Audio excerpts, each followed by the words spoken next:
Ando con Audición Omidaz. Ahora sí es momento de darle la bienvenida a Elenguer Hachik. ¿Cómo estás? Buenas tardes. Sí, buenas tardes, ¿cómo están ustedes? Muy bien, contentas de tenerte una vez más aquí en Audición Omidaz. Te damos paso a que hagas tu análisis. Muchas gracias, siempre es un gusto. Eh, Creo que estamos a 3 días del segundo aniversario del fin de la llamada guerra de 44 días.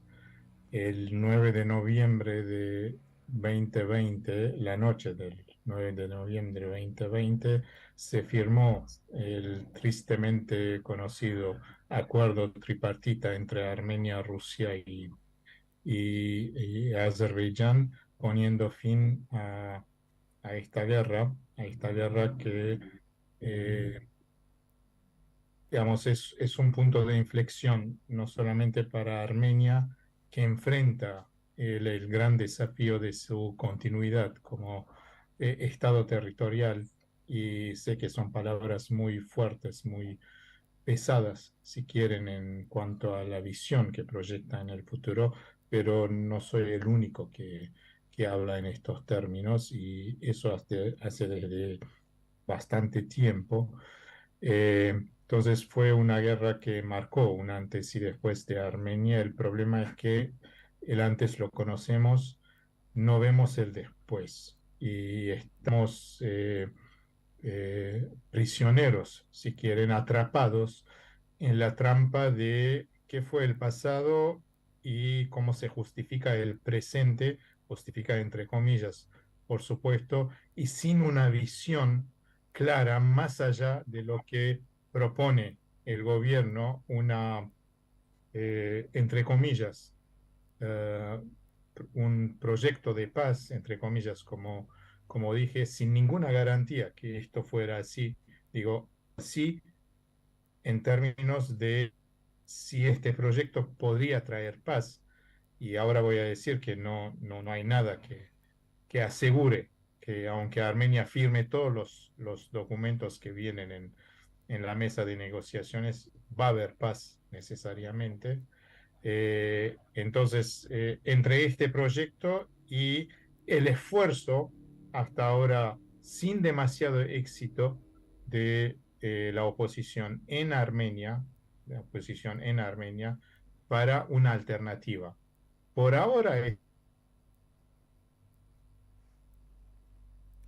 Perdimos la conexión con Hachik. A ver si...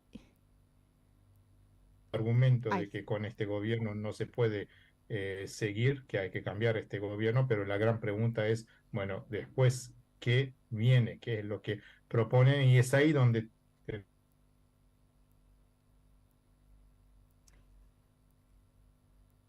Es por el, ¿qué pasa con, sí, te estamos perdiendo un poco la conectividad, Hachik. No sé si tenés bien internet, pero continúa ahora, te escuchamos bien.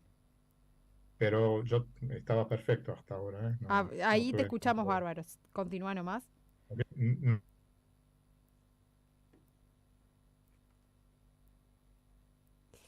Hola, Hola, hola, ahora sí. sí, no sé dónde se perdieron. Yo decía que no había ninguna visión de Exactamente, lo ahí que se mismo te viene quedaste. después. Entonces, por un lado, Sí, es problema de conexión. Hachik, si y ahí hola, recupera. Ahora, hola, hola. Ahora sí, adelante. sí, se está cortando, ¿no? Se está No sé qué cortando, pasa. sí, sí.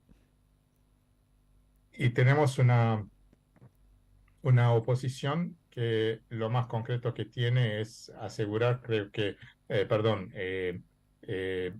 decir que con este gobierno no se puede ir adelante, que es un desastre, lo cual es un argumento justificado. El gran problema es que, bueno, ¿qué hay como alternativa más allá de ideas abstractas que formularon?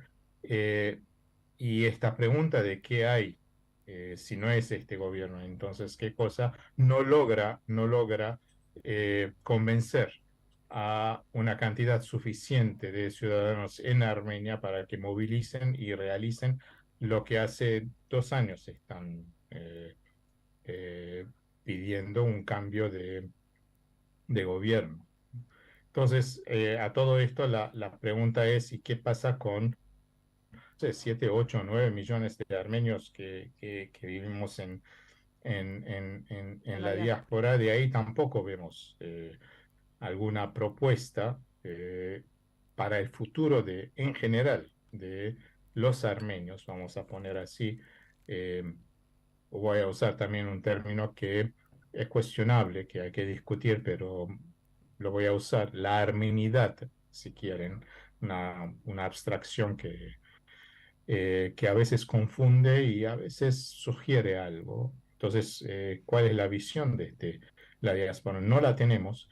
¿Y por qué digo esto? Porque entre los acontecimientos importantes que no podemos dejar de pasar es esta llamada cumbre pan-armenia. eh, Miren ustedes qué gran nombre, ¿no? Que organizó el encargado de los asuntos con la diáspora, Zareh Sinanian, con la participación, según las cifras oficiales, de 600 individuos, y subrayo esto, individuos desde la diáspora, porque habían cambiado todo el formato de esta, entre comillas, cumbre. Pero vayamos punto por punto rápidamente y quisiera empezar con algo mucho más global, ¿no? Lo que está aconteciendo en la guerra en Ucrania. En otras palabras, la, la retirada de las tropas rusas de Gerson, el avance de Ucrania y claramente, Rusia está en retirada. Entonces, la gran pregunta es, ahora que hay aparentemente señales desde Moscú que quieren negociar, evidentemente desde la perspectiva ucraniana esto no se va a dar mientras tengan las armas que requieren. Evidentemente quieren ir hasta, digamos, recuperar todo el territorio ucraniano, por lo que ellos consideran ucraniano, y no van a parar. Y queda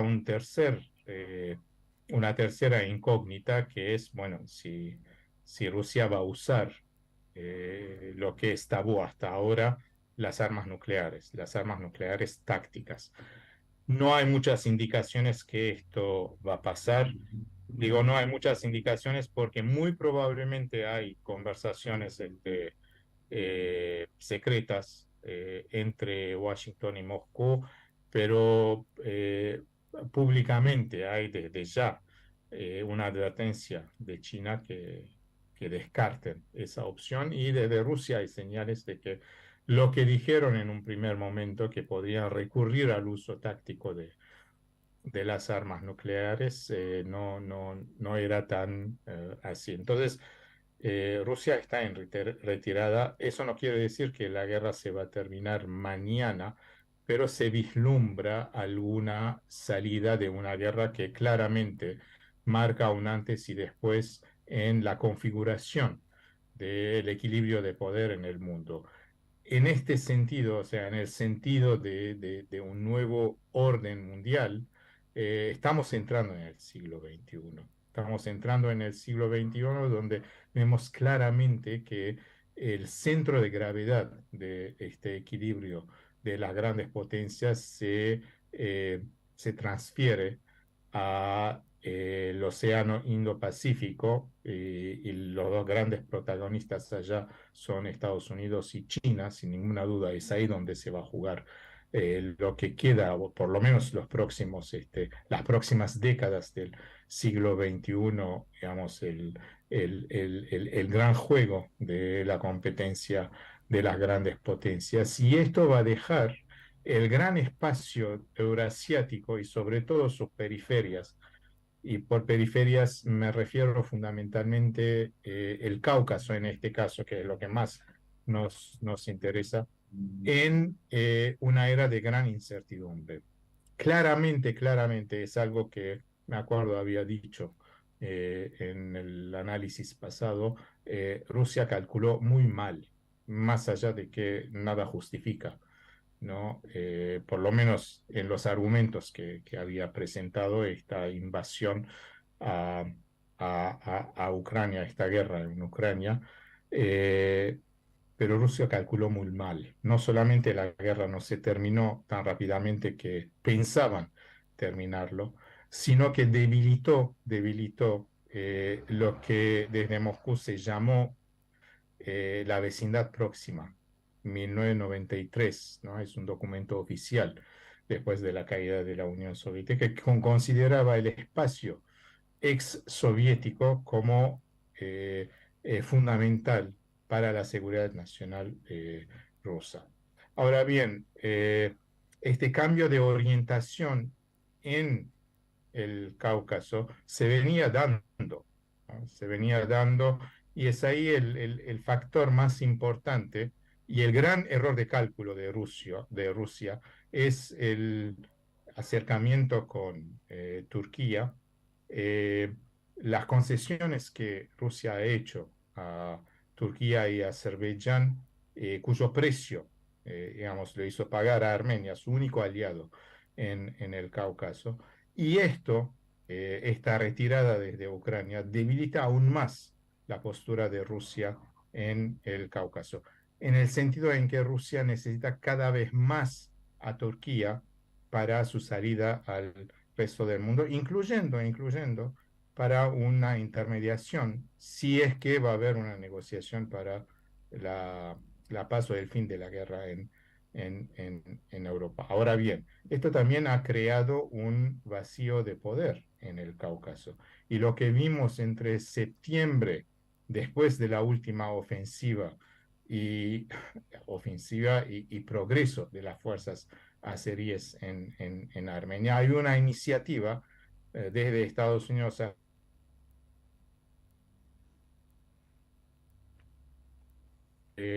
observadores, ¿no? Estoy hablando de la Organización de Seguridad y Cooperación Europea, estoy hablando de la Unión Europea, de observadores en Armenia, que por ahora no garantizan que Armenia vaya a recuperar la soberanía, por lo menos en el espacio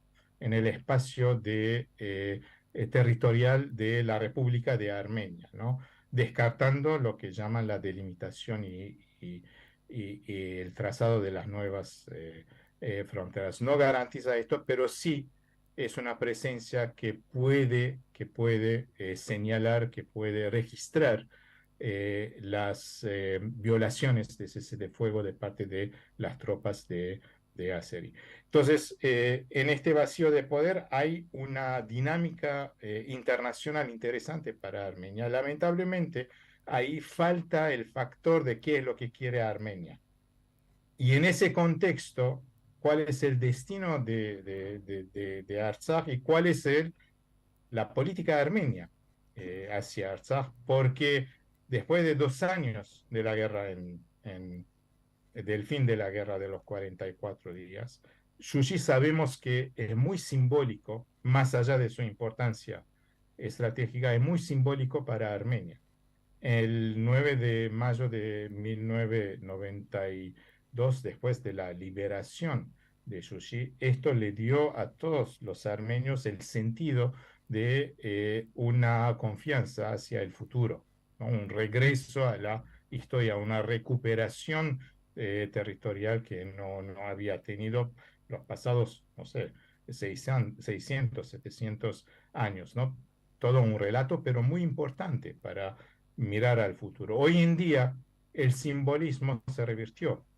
El 9 de noviembre Aliyev estaba en Shushi, en Shusha, como ellos dicen ahora, no solamente celebrando la victoria, sino diciendo que el factor militar no solamente les, entre comillas, devolvió a Artsaj, sino también es un factor que van a seguir usando para obligar a Armenia a más concesiones. ¿Y por qué digo concesiones? Porque, entre otras cosas, entre otras cosas, Aliyev dijo que después de firmar el 9 de noviembre el acuerdo tripartita, el lado armenio le cedió Ardam, Hatrut y Karbayar. Esto lo dice el enemigo. Por ahora no tenemos ninguna ningún rechazo, no desmiente el gobierno de Armenia lo que Aliyev ha dicho, simplemente la advertencia de Nikol Pashinyan, un poco tarde, digamos, de que lo que Azerbaiyán está haciendo en Artsaj es un nuevo genocidio, puede provocar un nuevo genocidio. Ahora la gran pregunta es, bueno, ¿qué hace Armenia para impedir eh, este nuevo genocidio, esta amenaza? Bueno, hubo una movilización en Artsaj el 31 de octubre, ¿no? En contra de cualquier documento que Armenia puede firmar y que deje Artsaj en el contexto territorial azerí, porque de esto estamos hablando. Bueno, la oposición organizó otra movilización en respaldo, ¿no? a Artsaj el 5 de noviembre. Según las noticias que nos llegan, son alrededor de 10.000, 15.000 personas que fueron a esta movilización. Ahora, no importa el número, si es más, si es menos de las movilizaciones anteriores de la oposición. Pero si comparamos lo que pasó en febrero de 1988, después de la movida en Stepanakert, pidiendo a Moscú la reincorporación, un cambio territorial de Artsaj, y 1,5 millones de armenios manifestaron pacíficamente en Yerevan en apoyo a la demanda de lo que era en su momento la región autónoma de Nagorno-Karabaj, y ahora esta indiferencia de la opinión pública armenia claramente demuestra una confusión que crearon, hay que decirlo, estos propios, es los que están en el gobierno hoy en día, declarando a Shushi una ciudad trágica, una ciudad eh, sin color, en fin, todas estas degradaciones que hicieron de la importancia geopolítica y la importancia nacional, histórica de Artsaj para los armenios. Por eso digo que Shushi es tan importante simbólicamente a los dos.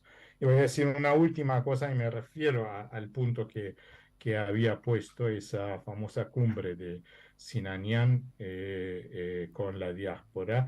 Bueno, en el mismo momento en que se movilizaron 10, 15.000 personas en apoyo a la demanda de Artsaj, acontecía esa cumbre que no fue y ni siquiera pretendió ser representativo de la diáspora, porque ignoraron literalmente, o declararon que lo iban a hacer así, las organizaciones, las instituciones de la diáspora, y invitaron individuos desde Armenia. Como si el concepto de la diáspora fue la suma de individuos. ¿Cómo se hizo la selección? Porque se hizo, la verdad, no entro, desconozco los detalles, ni entro en los detalles, pero el hecho es que en esta cumbre Artsaj no figuró, no se habló, no se habló de Artsaj en esta cumbre. Se iba a hablar, según las noticias, pero al último momento se cambió el orden del día y hubo un encuentro con el ministro de Relaciones Exteriores de Armenia. Ahora bien, yo entiendo que el gobierno de Pashinyan no quisiera traer este tema en el orden del día. Mi pregunta es, estos 600 armenios que fueron, y entre ellos habían muchos analistas, en fin, gente que escribía sobre la situación geopolítica, la dinámica política internacional en Artsaj. No hubo uno que pusiera el tema de Artsaj en la agenda. Y son grandes cuestiones que no tienen respuestas inmediatas, ¿no? Invitan a reflexiones muy, muy profundas. Y cierro con esto, hasta donde yo sepa, no hubo representantes de Sudamérica. Digo representantes y no hablo de individuos. Sé que desde Argentina ninguna, ningún miembro de alguna institución de la comunidad estuvo como tal. No sé en qué pasó en Uruguay, no sé qué pasó en Brasil o en Chile, hablando de, digamos, eh, las comunidades armenias. No sé a quiénes llegaron invitaciones, quiénes respondieron por negativa o fueron, pero la verdad es que esta parte del mundo, no estuvo presente, no ha sido representado, no opino, no hablo en este encuentro con el título grandioso, engañoso de Cumbre Pan-Armenio, que no tuvo ni el aspecto de cumbre y tampoco fue pan-armenio. Muy bien, Hachik, sí, tal cual. Todo lo que dijiste invita a reflexionar, a seguir cuestionando, a seguir con la lucha y a encontrar una solución inmediata a todo lo que está sucediendo con nuestra madre patria. Si no tenés más nada que agregar, nos veremos el próximo mes en otro análisis. Te agradecemos muchísimo, siempre sos muy claro y muy exacto en tu explicación. Muchísimas gracias a ustedes y buen fin de semana. Igualmente.